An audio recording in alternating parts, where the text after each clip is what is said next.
West Philippine Sea, sa mga Inchik, South China Sea.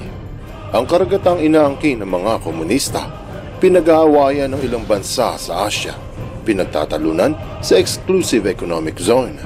Pinagbantaan ng China ang Pilipinas na huwag silang tatablahin sa di umano status quo sa karagatan at pinariingan na sila ang may-ari ng buong WPS.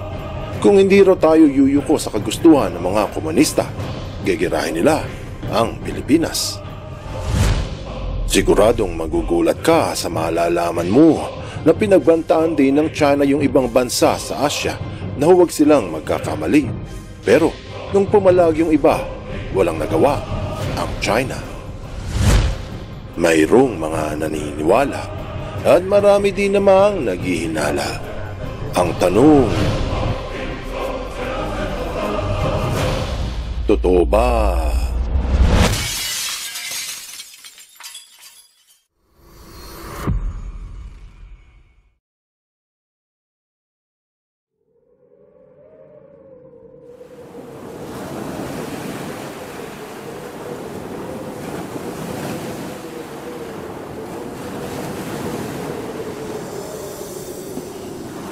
Mainit ang issue sa loob ng 10-dash line ng mga komunista dahil sa sakop nito ang halos buong South China Sea. Sa madaling sabi, inaangkin ng mga Inchik ang buong karagatan sa kaliwa ng Pilipinas. Kaya bawat tawid ng Philippine Coast Guard patungong Ayungin Shoal upang maghatid ng pangangailangan sa nakasadsad na barko ng Sierra Madre, hinaharang ito ng Chinese Coast Guard. May layong mga 330 kilometro ang Spratly mula sa Palawan. Maliwanag na sakop ito ng EEZ ng Pilipinas. Kaya sa mata ng batas, ito ay ating responsibilidad. Pero marami sa Pilipinas ang natatakot at kinakabahan dahil kung tututol daw tayo sa kagustuhan ng China, baka raw mabura ang bansa sa mapa. Ito ang nakakatakot na sinabi ng mga Inchik buwan ng Marso ngayong 2024. 对方倚仗外部势力撑腰，违反国际法和南海各方行为宣言精神，频繁在海上侵权挑衅、制造事端，并散布虚假信息，误导国际社会认知，可以说是在危险的道路上越走越远。Ayon sa nakababahag buntot na pahayag, ang Pilipinas raw ay lumalabag sa batas ng Declaration of Parties ng South China Sea. Madalas raw nitong tinatapakan ng soberenya ng China, nanggagalit at gumagawa ng gulo, nagkakalat ng kasinungalingan upang linlangin ng ibang bansa. At ang nakagigimbal na babala ay, ang daang tinatahak raw ng Pilipinas ay mapeligro para sa kanila. Ang nakayayanig na babala ng China ay kumakalat ngayon sa buong Pilipinas. Kaya sabi ng iba na kung paninindigan daw ng mga Pilipino ang katotohanan, baka raw atakihin tayo ng China. At sinabi pa na kung tatayo ang Pilipinas sa pambubuli ng mga komunista, baka raw bagsakan tayo ng bomba nuklear. Kayo na lang raw ang mauna sa labanan, sabi nila. At yung matapang raw ay sumugod na sa China. At yung mga gustong manindigan ay sila-sila na lang. Mga pahayag na nakakahina ng loob. Pero may punto naman, dahil walang may gustong magkaroon ng digmaan at walang may nais ng gulo. Tama nga naman, dahil ang China ang may pinakamalaking hukbong sandatahang pandagat sa buong mundo. Pero ang tanong ay, gegerahin nga ba tayo ng China kung paninindigan ng Pilipinas ang kanilang karapatan sa West Philippine Sea? Ito yung tanong na kailangang sagutin para maunawaan kung ang kinatatakot ng marami ay may basihan o walang kabuluhan. Tignan natin ang ibang bansa sa Asia. Taong 1980s nagkaroon ng ugnayan sa negosyo hinggil sa natagpuang nakaimbak na gas at langis sa isla ng Natuna. Ito yung maliliit na isla ng Raya Islands. Kung i-google mo, makikita na ito ay nasa gitna ng Brunei at Malaysia, pero nasa loob ng EEZ ng Indonesia. Ibig sabihin, mga Indonesians ang may-ari ng likas na yaman doon. Pero may problema. Nasa loob ito ng 10-dash line ng China.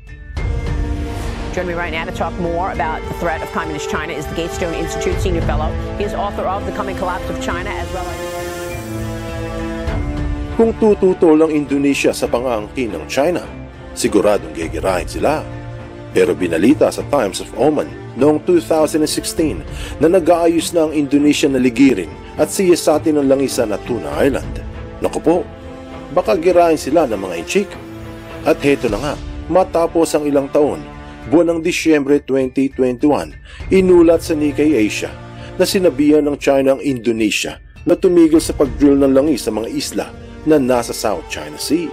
Hindi lang yan, sa ANI News, pinagbantaan pa ng China ang Indonesia. Dahil dito, kung sa iba yan, siguradong nabahag na ang buntot, nang hina ang tuhod at nanginig sa takot. Pero, hindi ang mga Indonesians, dahil umalma sila sa paniniga ng China. Pagpasok ng buwan ng Enero taong 2023, sa kabila ng pagbabanta ng China, pinahayag sa oil price na hinamon ng Indonesia ang China noong inaprubahan ng proyekto sa Natuna Island na nagkakalaga ng $3 bilyong. Aray ko po, talagang magwawala ang mga inchik katulad ng ginawa nila sa Pilipinas. Pero, imbis na yumuko ang mga Indonesians, sinabi sa Reuters na nagpadala ng barko pandigma ang Indonesia para manmanan yung mga barko ng China na umaligid sa kanilang Natuna Islands. Sabi ng pinuno ng Indo Navy na walang ginagawang nakakasuspecha ang mga barko ng inchik, pero kailangan manmanan raw dahil ang teritoryo ay bahagi ng kanilang EEZ. Umalma ang Indonesia. Pero wala namang giyerang naganap.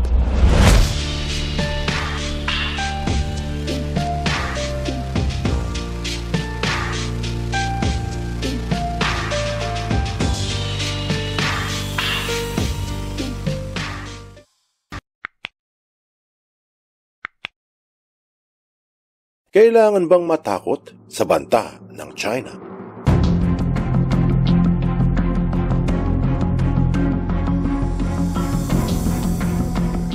Bukod sa Indonesia, ang Vietnam din ay hinaras ng mga kapatid nila ang komunista nang nagsimulang angkinin ng China ang mga isla sa Spratly at tayuan ito ng mga base. Hindi nagatubiling gumaya ang mga Vietnamese. Kahit na ang mga isla sa teritoryo ay nasa loob din ng EEZ ng Pilipinas at Malaysia. Taong 2015, inulat sa Reuters na nakita ng satellite na nagsimula na ang reclamation ng Vietnam sa West London Reef. Ito yung maliit na coral reef na nasa pinakaibaba ng Spratly Island na malapit sa Vietnam. Binubungkal nila ang lupa sa ilalim upang gawing isla. Pero teka lang, hindi ba't inaangkin din ito ng mga inchik? Siyempre, mas mabuti na tumigil sila dahil kung hindi, gegerahin sila ng China katulad ng banta sa Pilipinas. Nung natunugan ng China ang ginagawa ng Vietnam, nung sumunod na taon 2016, binalita sa Economic Times na binalaan ng China ang Vietnam sa paggawa nila ng isla sa South China Sea. Siyempre, kung sa iba yan, nabahag na ang buntot. Kung hindi sila yuyuko sa gusto ng China, siguradong babagsakan sila ng bomba nuklear. Kaya inaasahan ng marami na matatakot ang Vietnam.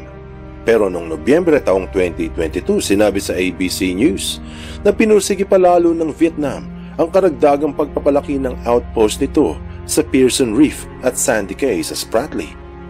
Ano kamo? Hindi yumuko ang mga Vietnamese sa babala ng China? Ano sila, hello? Siguradong aatakin sila ng mga inchik. Heto na, at pasugod na siguro ang mga komunista. Marami ang naghihintay ng isang malaking digmaan sa pagitan ng China at Vietnam. Buwan ng Hulyo taong 2023, sabi ng Manila Times na nagpagawa pa ng mas maraming gusali ang Vietnam sa Spratly Islands. Teka. Time out. Hindi ba't ang sabi ay kapag tumutol sa kagustuhan ng China, gegerahin sila ng pinakamalaking navy sa buong mundo? Ano nangyari? Taong 2024 na at walang bombang bumagsak sa Vietnam.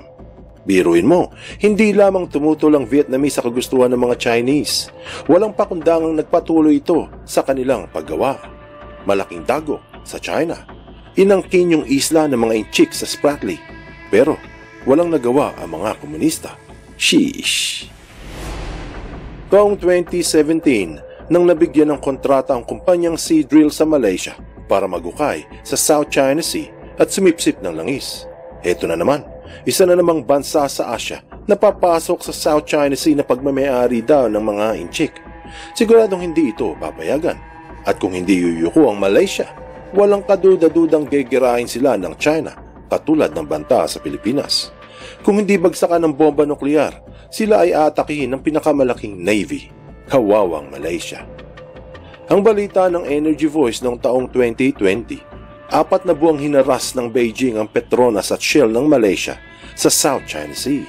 Heto na siguro ang banta ng China na gegerahin ng Malaysia.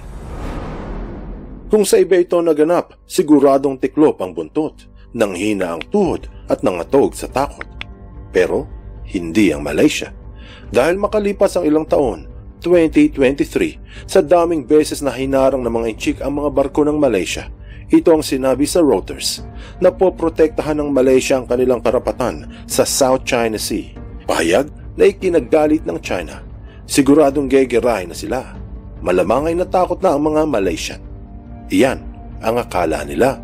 Dahil sinabi sa Al Jazeera na ang sagot ng ministro ng Malaysia sa panghaharang ng China ay pag-aari raw ng Malaysia ang teritoryo, kaya magpapatuloy ang Petronas sa paghalughog ng langis. Boom! Walang nagawa ang mga Inchik. Anong aral ang mapupulot dito? Ang pagkalat ng mga nakakatakot na pahayag ng China sa Pilipinas ay nagpatiklop sa buntot ng marami. Baka raw girahin tayo kung papalag. Kung ganun, bakit hindi nila inatake ang Indonesia nung umalma ito sa Natuna Islands? Bakit hindi binagsakan ng bomba nuklear ang Vietnam nung kinuha nito yung isla sa Spratly? At bakit hindi nabura sa mapa ang Malaysia nung hindi ito yumuko sa kagustuhan ng mga komunista? Patunay na nananakot lang ang China at hindi lahat sa Pilipinas ay magpapabulas. Buksan mo ang iyong isip at hayaang lumalim pa ng lubusan ng iyong pangunawa sa mga kasaysayang kapupulutan ng maraming aral. Tandaan, katotohanan ng susi sa tunay na kalayaan.